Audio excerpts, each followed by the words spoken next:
IPhone iPhone होता है, iPhone iPhone होता है, आईफोन आई। तो आज की इस वीडियो में हम बात करेंगे कि क्यों एक आईफोन एक एंड्रॉयड से बहुत ज़्यादा बेटर है। नमस्कार दोस्तों, मेरा नाम है अंकित, आप देख रहे हैं मेरा चैनल ज्ञानी प्राणी। तो चलिए प्रारंभ करते हैं।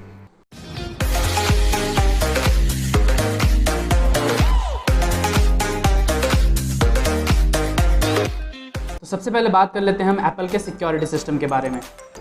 ट्रस्ट मी गाइस, एप्पल के जैसा सिक्योरिटी सिस्टम आपको किसी भी डिवाइस में नहीं मिलेगा, ये मैं गारंटी के साथ बोल सकता हूँ। मैं ऐसा इसलिए बोल रहा हूँ क्योंकि एप्पल का iOS जो है वो एक क्लोज प्रोग्राम है। अब आप में से बहुतों के मन में ये आ रहा होगा कि ये भाई क्लोज प्रोग्राम क्या होता है, तो आइए इसके बारे में डिटेल में जानते हैं। तो बात करते हैं एंड्रॉयड की। एंड्रॉयड जो है एक ओपन सोर्स प्रोग्राम है। ओपन सोर्स इट मीन्स उसकी जो भी कोडिंग, जो भी प्रोग्रामिंग होती है वो ओपनली अवेलेबल होती है वेबसाइट पे। इट मीन्स कोई भी प्रोग्रामर उस कोड को उठा के उस पर अपनी स्किन चढ़ा के मार्केट में बेच सकता है। जैसे आपने देखा होगा सैमसंग में वन UI है, एसस के रॉग फ़ोन में रॉग UI है, और भी बहुत सारे फ़ोन्स की अपनी अपनी UI है जो है तो बेस्ड एंड्रॉयड पे, लेकिन प्रोग्रामर्स ने उस पर अपनी स्किन चढ़ाकर मार्केट में बेच दिया है। और इसीलिए एंड्रॉयड को हैक करना एकदम ईजी हो जाता है प्रोग्रामर्स के लिए, क्योंकि उन प्रोग्रामर्स के पास एंड्रॉयड के ऑपरेटिंग सिस्टम की सारी प्रोग्रामिंग होती है। अभी मजा आएगा ना भिड़ो। और रही बात एप्पल की, तो अब आपको समझ में आ गया होगा कि एप्पल क्लोज प्रोग्राम क्यों है। क्योंकि उसकी जितनी भी प्रोग्रामिंग होती है वो सारी सीक्रेटली रखी जाती है। वो ना तो किसी वेबसाइट पे पोस्ट होती है, ना ही किसी प्रोग्रामर को दी जाती है, जिसकी वजह से एप्पल इतना सिक्योर है। एप्पल की सिक्योरिटी आप खुद ही तोड़ सकते हैं उसे जेल ब्रेक करके। इट मीन्स अपने फ़ोन की सुपाड़ी खुद ही लेना।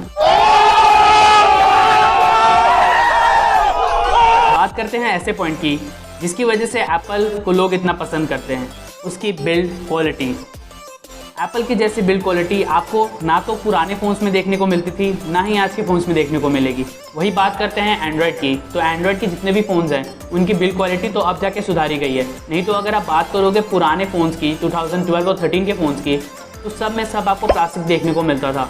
लेकिन एप्पल के उस ज़माने के भी फ़ोन्स में, जैसे कि आईफोन 5 हो गया, आईफोन 5s, आईफोन 6, 6s, सब में आपको मेटल की बॉडी मिलती थी, जिसकी वजह से उनकी बिल्ड क्वालिटी बहुत ही अच्छी हो जाती थी। और रही बात मॉडर्न फ़ोन्स की, तो आज के सारे फ़ोन्स ग्लास से बने होते हैं, चाहे वो आईफोन्स हो या फिर एंड्रॉयड।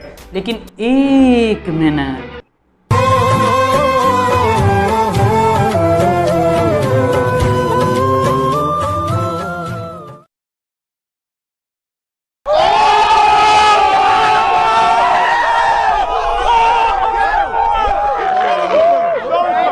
आई होप अभी के ड्रॉप टेस्ट में आप सबको समझ में आ गया होगा कि एक आईफोन की ग्लास बॉडी और एंड्रॉयड की ग्लास बॉडी में क्या डिफरेंस होता है। तो अब बात करते हैं ऐसे फीचर की जिसकी वजह से मैंने स्टार्टिंग में ही आपको बोला था, एप्पल का ecosystem. Trust me guys, Apple के जैसा इकोसिस्टम अभी तक मार्केट में कोई डेवलप ही नहीं कर पाया है। चाहे हम बात करें एप्पल के एयरपॉड्स की, बस कान में लगाया और आपके फ़ोन से कनेक्ट, या फिर हम बात करें एप्पल के एयर ड्रॉप फीचर के बारे में, तो चाहे आपके पास 2 एप्पल के फ़ोन्स हो या फिर एक आईफोन और एक मैकबुक प्रो हो, तो अगर आपको कोई फाइल को आईफोन से मैकबुक प्रो में ट्रांसफ़र करना है या फिर मैकबुक प्रो से फ़ोन में ट्रांसफ़र करना है, तो आप विदिन 10 सेकेंड्स, वो कितनी भी बड़ी फाइल क्यों ना हो, वो ट्रांसफ़र हो जाएगी। जिस पीयर टू पीयर कनेक्शन बन जाता है एयर ड्रॉप फीचर को यूज़ करके। और अगर हम बात करते हैं एप्पल की कनेक्टिविटी की, तो एप्पल की कनेक्टिविटी बहुत ही ज़्यादा ऑसम है। क्योंकि अगर मैं अपने मैकबुक प्रो में, जो कि मेरे पास नहीं है,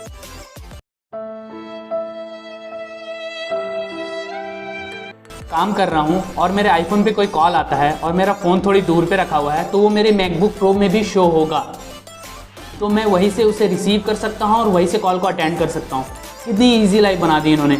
उसी तरह अगर मैंने अपने आईफोन के कैलेंडर में कोई मीटिंग फिक्स कर रखी है या फिर मैंने कोई रिमाइंडर सेट कर रखा है, तो वो मेरे सारे एप्पल डिवाइसेस में शो होगा, चाहे वो मेरा फ़ोन हो या फिर एप्पल वॉच हो या फिर मेरा मैकबुक प्रो हो। और यही रीज़न है कि एक एप्पल यूज़र एप्पल के प्रोडक्ट्स खरीदता ही रहता है, क्योंकि उसे इस इकोसिस्टम की आदत हो चुकी होती है। तो बात करते हैं आईफोन की परफॉर्मेंस और स्टेबिलिटी के बारे में। तो आईफोन की परफॉर्मेंस और स्टेबिलिटी स्टार्टिंग से ही एंड्रॉयड से बहुत ही ज़्यादा ऊँची रही है, जिसका सबसे बड़ा एग्जाम्पल है पबजी।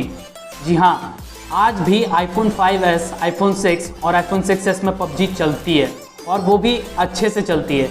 जो फ़ोन 2012 में लॉन्च हुआ था, आईफोन 5s, उसमें भी पबजी बहुत ही अच्छे से चलती है। भले वो लो सेटिंग्स में चलती है, लैग करता है, बट चलती है। वही अगर हम बात करें किसी एंड्रॉयड के 2012 के फ़ोन्स की, इसकी गारंटी मैं नहीं दे सकता। इसके दो बड़े रीजंस हैं। पहला, ग्राफिक्स।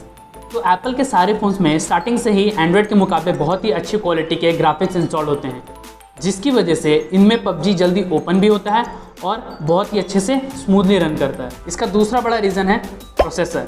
मैं ऐसा नहीं बोल रहा हूँ कि एंड्रॉयड के प्रोसेसर्स ख़राब होते हैं और एप्पल के प्रोसेसर्स बेटर होते हैं, लेकिन एप्पल अपना प्रोसेसर और अपना ग्राफिक्स खुद बनाता है, जिसकी वजह से वो उसकी मैक्सिमम यूटिलाइजेशन कर लेता है, जो कि एक एंड्रॉयड फ़ोन नहीं कर पाता। क्योंकि एक एंड्रॉयड फ़ोन में प्रोसेसर होता है किसी और कंपनी का, ग्राफिक्स किसी और कंपनी के, जिसकी वजह से वो एक खिचड़ी बन जाती है।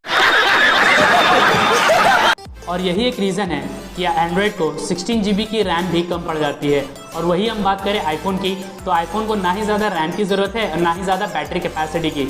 अगर हम बात करें आईफोन 5S और 6 की, जिसमें पबजी अच्छे से चलता है, तो उसकी रैम कैपेसिटी ओनली 1 GB है। क्या आप इमेजिन कर सकते हो कि एंड्रॉयड फ़ोन में जिसमें 1 GB रैम है उसमें पबजी इंस्टॉल भी होगा? नहीं। तो अब बात कर लेते हैं ऐसे फीचर की जिस फीचर को हर एक यूज़र अपने फ़ोन में देखना चाहता है, चाहे वो एक एंड्रॉयड यूज़र हो या फिर एक आईफोन यूज़र। एक अच्छा कैमरा। तो अगर आप भी एक ऐसे यूज़र हो जिसे फ़ोटोज़ और वीडियोज़ लेना बहुत पसंद है, तो मैं भी आपको एक आईफोन हाईली रिकमेंड करूँगा।